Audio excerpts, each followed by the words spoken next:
Bem, então, meu cordial bom dia, novamente.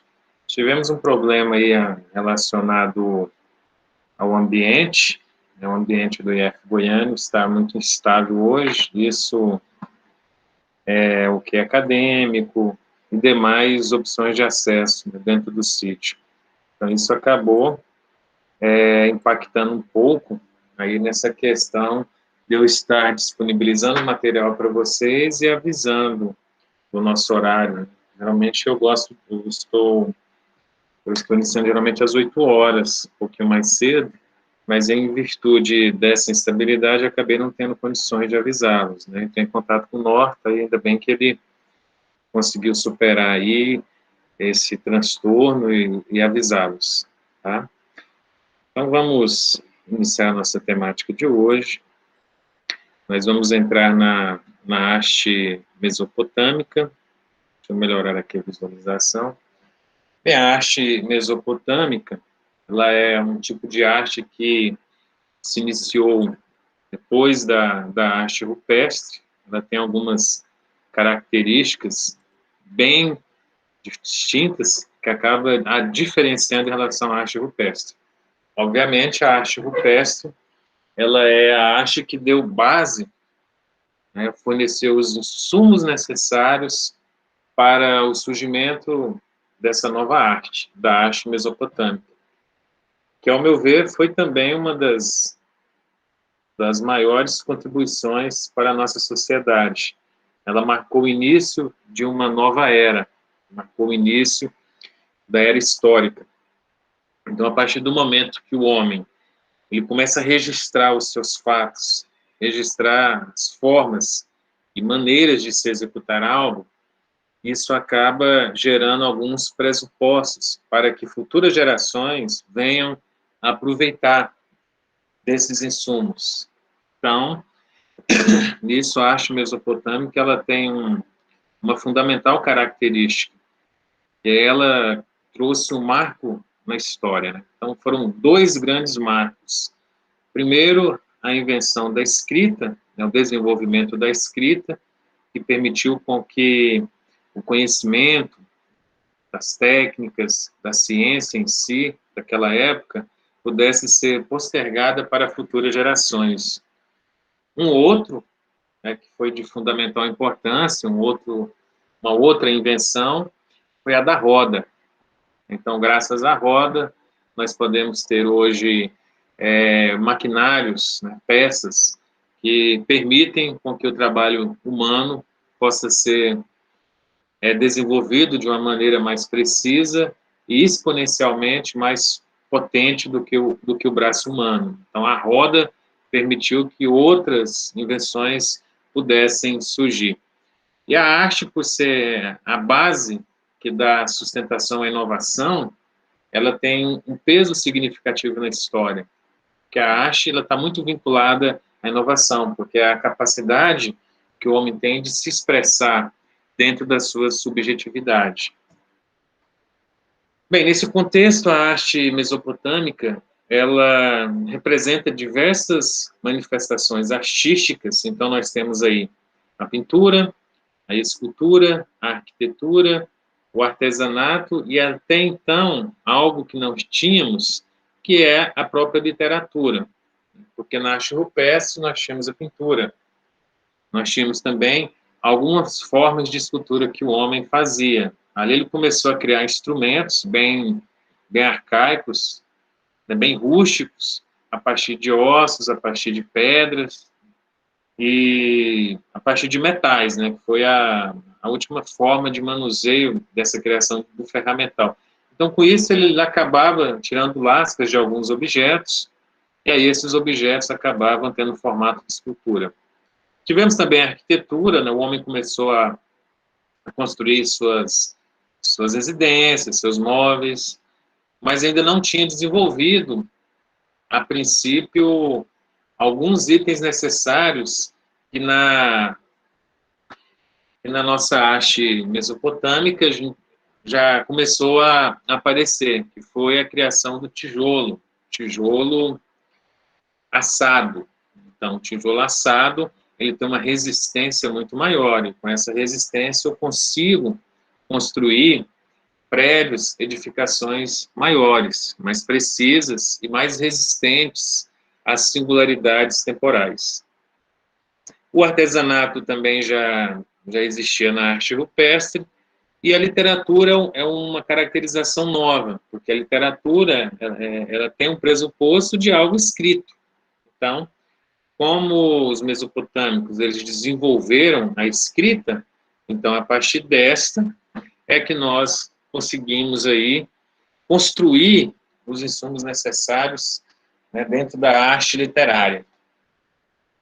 Bem, tudo isso foi desenvolvido aí pela civilização durante cerca de 4.000 anos antes de Cristo. Então, 4.000 anos antes de Cristo, a arte mesopotâmica se tornou presente. Na região a qual essa arte se tornou predominante, dentro da Mesopotâmia, se situa na região que hoje temos aí a Síria, o Iraque e o Kuwait. São regiões que sofreram muito com a questão da guerra, principalmente a Guerra do Golfo Pérsico. Principalmente porque a gente fala Golfo Pérsico, porque é uma região adentrada pelo mar, o Mar do Golfo. Então, isso acabou resultando em destruição de várias construções e vários objetos artísticos originários a partir dessa época, objetos datados aí de 4.000 anos antes de Cristo. Então, objetos que, dentro dessa temporalidade, nós temos aí por volta de 6.000 anos. Então, construções, edificações foram destruídas durante a guerra. Isso trouxe percas consideráveis para a humanidade. É porque você perde itens que representam um período de uma determinada sociedade. Então, aquilo tudo foi quase disseminado, destruído. Bem, essa região ela fica entre os rios Eufrates e o rio Tigre, então é uma região de muita guerra, né, e o item principal causador dessa guerra é a própria água.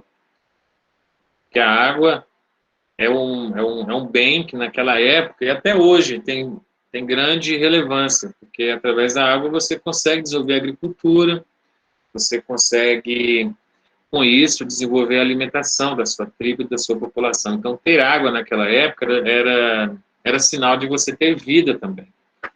E aí, com isso, surgiram várias guerras entre as tribos. Então, um povo que a partir daquele momento, então, surgiu a arte militar. Essa arte militar também é uma herança aí do povo mesopotâmico. Os principais povos dessa época foram os sumérios, os acádios, os assírios, os caldeus e os babilônicos. As principais características dessa civilização, temos aí os sumérios. Os sumérios eles criaram a concepção da cidade-estado. Então, essas cidades-estados, elas tinham uma caracterização de independência. As principais foram Ur, Uruk, Nippur e Lagash. Essas cidades, pela caracterização de serem estados, eles possuíam um governante. Então, é interessante que aí você tinha um governante, e ali o homem começou a criar as primeiras organizações dentro da administração governamental, na qual a centralização do poder político, militar e religioso era pertencente a um indivíduo. E as classes dominantes, compostas pelos sacerdotes, pelos burocratas, eles eram adjacentes ao governo central. E isso acabava determinando algum privilégio dentro daquela sociedade. E já começou a haver a diferença de castas. E tivemos aí o desenvolvimento da escrita cuneiforme e a invenção da roda. A cuneiforme significa que não existe ainda uma singularidade representativa, ou seja, como se no Brasil cada estado usasse uma língua diferente, uma forma de escrita diferente. Mas Isso já é um grande avanço, porque até então não existia a arte de você escrever. Então, isso já foi um grande avanço de contribuição que os sumérios deixaram. Depois dos sumérios vieram os acádios. Os acádios eles já criaram uma unificação dessas cidades sumérias. Então isso já acabou criando realmente o conceito de estado, porque nós tínhamos a cidade-estado. Agora sim, tem um estado porque é um conjunto de cidades que se juntam para formar uma entidade maior, uma entidade governamental maior. Nisso, nós tivemos aí o Império Acádio Sumeriano, que ele veio como maneira de substituir os sumérios, e com isso houve uma absorção da cultura suméria, como a roda, né, a escrita, os desenhos, a arte. Então, os sumérios, eles acabaram deixando esse legado para os acádios.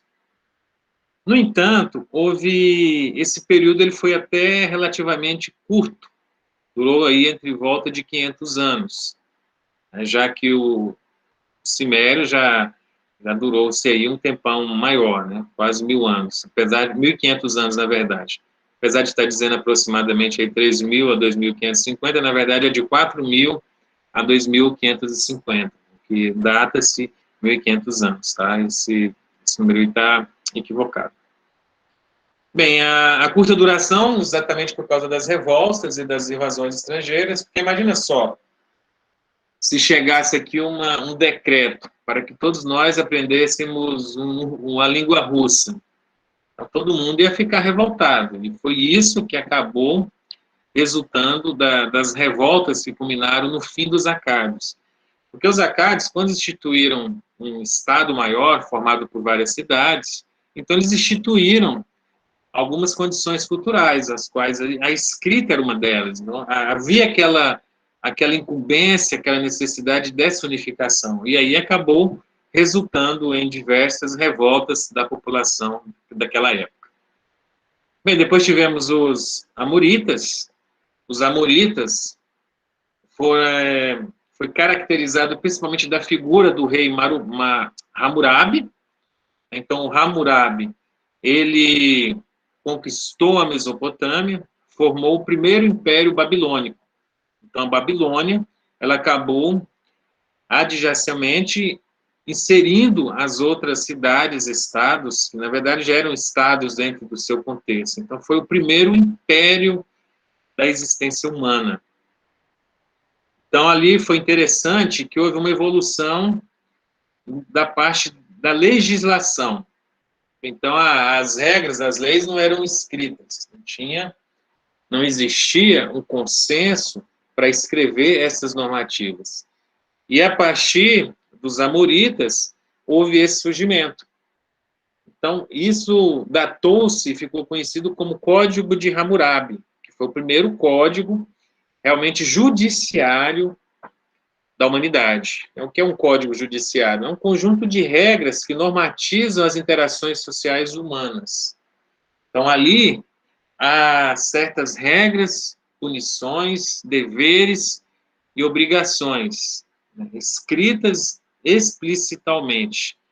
Então, um dos famosos, ou mais famoso, né, item desse código é o famoso olho por olho, dente por dente. Então, o mal que você faz ao próximo, ou à sociedade, você tem que receber em troca do mesmo nível e intensidade.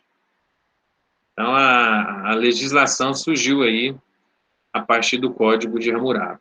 Aos que, em um determinado momento futuro, forem fazer direito, vão aprenderem aí esse código. Foi a primeira escrita humana dentro desse contexto. Bem, depois nós tivemos os assírios. Os assírios foram caracterizados também por conflitos e invasões. Né? Com a morte do Hammurabi, houve um enfraquecimento do Estado. E aí surgiram vários conflitos e invasões e acabou destruindo aquele império amorita. O Império Assírio Caracterizou-se também dentro da conquista da Mesopotâmia. Então, a Mesopotâmia, que é esse tipo de arte a qual nós estamos estudando.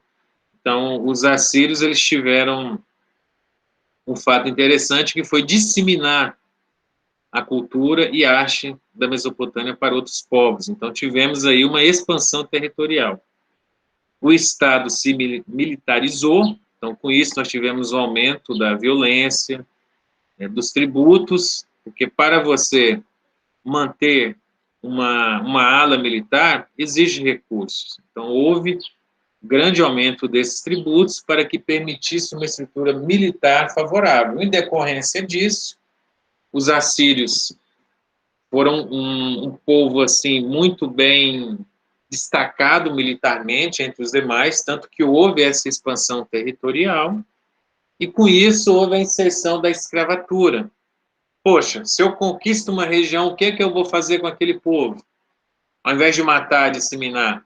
Aí alguém teve uma ideia, opa, vamos escravizá-los, vamos colocá-los para fazer aqueles trabalhos mais difíceis.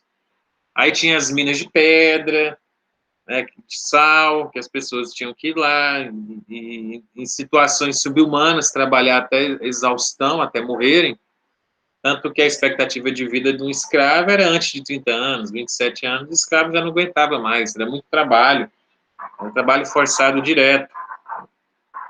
E aí tivemos também o fim do império da aliança entre os medos e os caldeus também. Então, é um povo, assim, que acabou se extinguindo através de uma implosão, né? Porque os medos e os caldeus acabaram se rebelando contra os assírios, e aí acabou se destruindo aquela sociedade governamental. Bem, os caldeus, eles já são caracterizados aí pelos babilônicos, né, cuja cidade de Babilônia era o centro político, comercial e cultural. A figura mais marcante foi do rei Nabucodonosor. Então, o rei Nabucodonosor, ele é muito citado na Bíblia, principalmente no livro de Daniel, aqueles que tiverem curiosidade de estudar. Então, o rei Nabucodonosor, ele foi caracterizado pelo desenvolvimento da extensão territorial e de grandes construções. Então, essas grandes construções foram graças ao desenvolvimento do tijolaçado. Uma outra característica marcante dessa época foi a conquista de Jerusalém, terra dos judeus, do povo, dos descendentes de Abraão. Então, essa escravização dos hebreus, que foram cativos da Babilônia, né, e que essa escravização ela perpetuou-se até o Egito, né, que aí nós tivemos a inserção da figura de Moisés, que veio trazer libertação, isso nós vamos ver nas próximas aulas. Então, essa conquista de Jerusalém pelos babilônicos marcou aí o início do declínio dos caldeus. Então, teve o fim do império, que exatamente foi caracterizado pelos persas. Então, os persas invadiram a região da Mesopotâmica e acabou destituindo aí os caldeus. Então, terminando esse ciclo dos mesopotâmicos. Mas dentro do contexto da arte, né, as principais características da arte mesopotâmica, visto a infinidade de povos e culturas que vocês viram, então vários povos foram surgindo ali e formando cidades-estados e o próprio estado em si.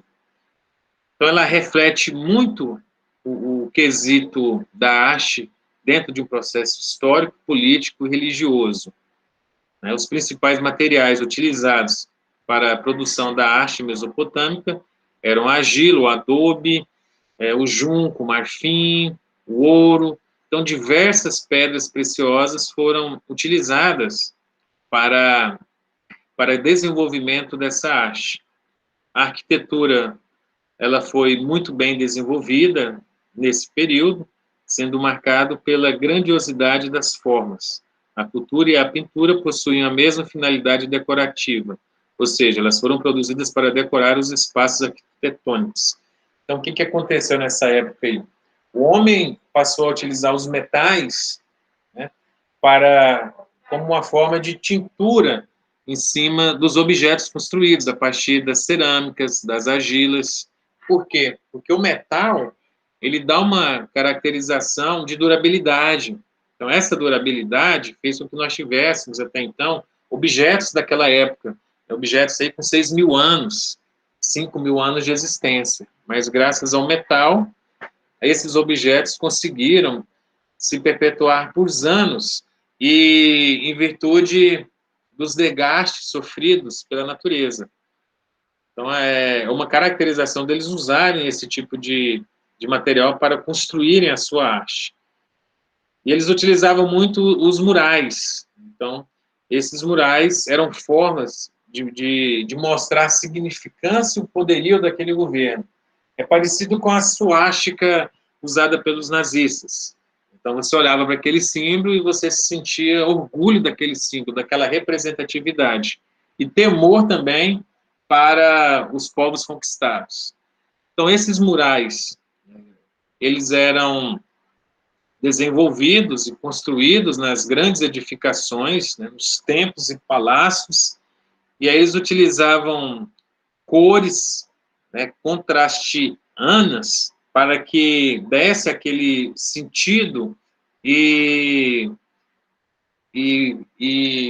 como é que fala? E destaque. Né? Então, eu usava o contraste das cores para conseguir destacar certos objetos, dando até um efeito um pouco associado ao 3D.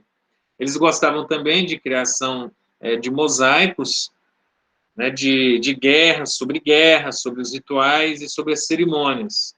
E também para representar a divindade, os deuses e o processo histórico daquele povo. Bem, as construções arquitetônicas foram marcadas pela grandiosidade, nas quais incluíam os arcos, pinturas, murais, esculturas e decorações em baixo relevo, sobretudo nos templos e palácios. Então, dá para visualizar aí, né, a grandiosidade graças à criação do tijolo, né, dos tijolos assados, queimados, que acabavam dando uma resistência maior e permitindo com que eu pudesse ter construções maiores. Então, nós temos aí, ó, Zigurate de Ur, na província de Dikar, no Iraque, que até hoje ainda existe, né, foi um dos objetos aí que não foram destruídos pela guerra, mas dá para ver aí o tamanho das obras. Né? Então, o homem passou-se a construir várias edificações graças a essa técnica do tijolo queimado. Então, o tijolo tinha uma resistência maior, foi desenvolvido nessa época. Esse zigurate é uma espécie de templo em forma de pirâmide, criado pelos sumérios para adoração aos deuses. Então, ali também existiam muitas ações de sacrifício humano. Era uma forma de receber benefícios da divindade. Eu fazia uma troca, eu dava uma vida e, em troca disso, eu recebia algumas conformidades para melhorar a minha situação do meu povo, a minha e a do povo. Então, tinha a figura ali do sacerdote, que era o representante entre Deus e os homens, que hoje, na nossa sociedade, configura como os padres, né, os pastores e os demais líderes religiosos. Então, naquela época, o homem já começou a adorar, né, os seres esotéricos, né, fora do nosso contexto, da nossa temática. Tivemos aí muitas esculturas, como essa Rainha da Noite, para vocês verem aí o relevo que eles criavam, né? Então, eles tinham esse tipo de arte arquitetônica. Então, essas pinturas, elas seguiam determinados padrões naturalistas. Os naturalistas representam o aspecto da natureza. Então, quando eu crio seres, eu crio objetos vinculados à natureza, eu tenho um padrão naturalista, né? Ou realistas. Realistas já vem da questão da realidade social que aquele povo estava vivendo. Então, essa obra aí é realista, porque eu acredito em deuses, mesmo que eu não consiga visualizá-los. Aí, dentro da minha subjetividade, eu tento criar uma forma para esse Deus. Essa Rainha da Noite é interessante porque esse mesmo símbolo, né, se vocês olharem aqueles que praticam Assim, só falando de uma forma histórica, tá, pessoal? Não dizendo que eu adoto esse tipo de realidade para a minha vida. Mas o satanista, por exemplo, que representa o Satanás, né, numa figura de um bode, se você comparar aquela figura com a da Rainha da Noite, é muito parecida. Então, assim, a construção de muitos dos objetos que nós temos hoje, até objetos religiosos, eles têm o cunho divino de um processo mais histórico. Então, dá para você ver aí a mistura dos animais, né? Aí, no caso, eu tenho a coruja, que representa a sabedoria. Né? Então, esses objetos também, eles acabam dando uma representatividade da divindade. Então, assim, algumas esculturas foram produzidas em pedra, a maioria delas feita em argila, porque a argila permite eu conseguir manusear e criar formas mais fáceis e rápidas em relação do que pedra. Mas isso tudo retratava os seres humanos dentro da mitologia, né, os animais, deuses, de maneira frontal, sejam em pé ou sentados. Interessante, porque os egípcios já adotavam uma caracterização não frontal, mas de lado, lateral. Bem, para finalizar, nós temos aí a tabuleta de argila escrita com cuneiforme do Assírio Antigo. Então, aí dá para vocês verem como que era o formato dessa escrita. Então, essa caracterização aí dentro da literatura mesopotâmica, eu conseguiria escrever as minhas observações, os meus relatos, as minhas normativas técnicas. Então, a partir dessas tabuletas que eles faziam com material de argila, eu conseguia descrever a minha história, eu conseguia expor ali todos os relatos dos fatos e dos acontecimentos que marcaram aquela época. E isso dá uma riqueza muito grande ao se estudar essa população, porque através desses achados históricos, os arqueólogos passam a identificar o que esses símbolos representavam e aí criar histórias sobre esse povo, relatos que se transformaram em história, que dá para entender como que aquela sociedade vivia naquela época, a questão política, a questão religiosa, e entender quais foram os pontos de destaque daquela população. Então, eles se destacaram na literatura com a criação até de poemas, narrativas épicas. Então, essas narrativas eram histórias de guerra, né, histórias de grandes viagens, de conquista. Então, nós temos a epopeia de Gilgamesh, que é um relato bem interessante da descrição do dilúvio em Acádio. Então, até isso remota a ideia que esse dilúvio de Acádio, na verdade, é considerado o dilúvio de Noé. Então, alguns relatos nesse contexto. Para entender um pouco dessa arte mesopotâmica, das construções, do legado escrito, basta assistir o filme do Indiana Jones. Então, no Indiana Jones e os Caçadores da Arca Perdida, nós temos um relato na qual o Harrison Ford, na qual o Jones, interpretado por Harrison Ford, ele acaba indo na busca pela famosa Arca Perdida, que na verdade é um baú na qual constam ali depositadas as tábuas dos 10 mandamentos, escritas por Moisés, com o dedo de Deus. Então, Deus escreveu com a própria mão aquelas leis. Aquelas leis foram escritas em pedra, né? E ali foi, na verdade, pedra não, tábuas, né? Porque a primeira Moisés parece que quebrou. Então, Deus escreveu em tábuas e essas tábuas foram colocadas dentro dessa arca. E aí Indiana Jones vai em busca dessa arca, entrando em vários sítios arqueológicos, fazendo interpretações dessa escrita cuneiforme, né, assírio desse período aí pós-escrita, período por volta de 3.000 anos antes de Cristo. Então é interessante o filme, apesar de ser antigo, um filme da década de 80, mas é um filme muito clássico, que remonta muita caracterização desse povo, mostrando também que muitas dessas civilizações, dessas construções, foram assoreadas pelas tempestades de areia ao longo do tempo. A população ela acaba indo para lugares mais férteis, saindo de um lugar e indo para outro, se tornando em determinados momentos da história nômades.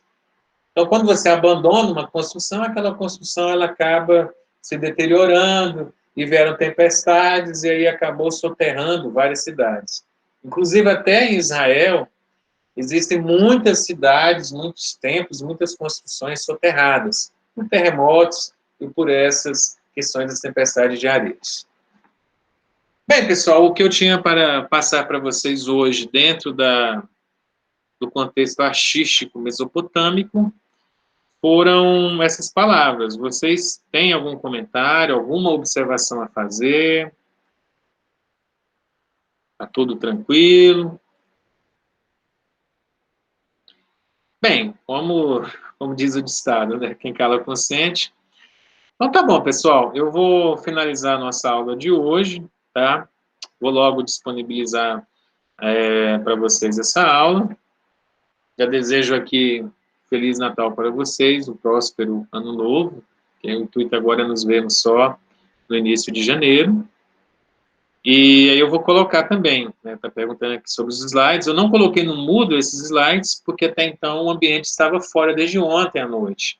Então, desde ontem à noite que eu tento entrar no site, no sistema, para colocar. E aí não foi possível. Mas assim que voltar, eu vou colocar.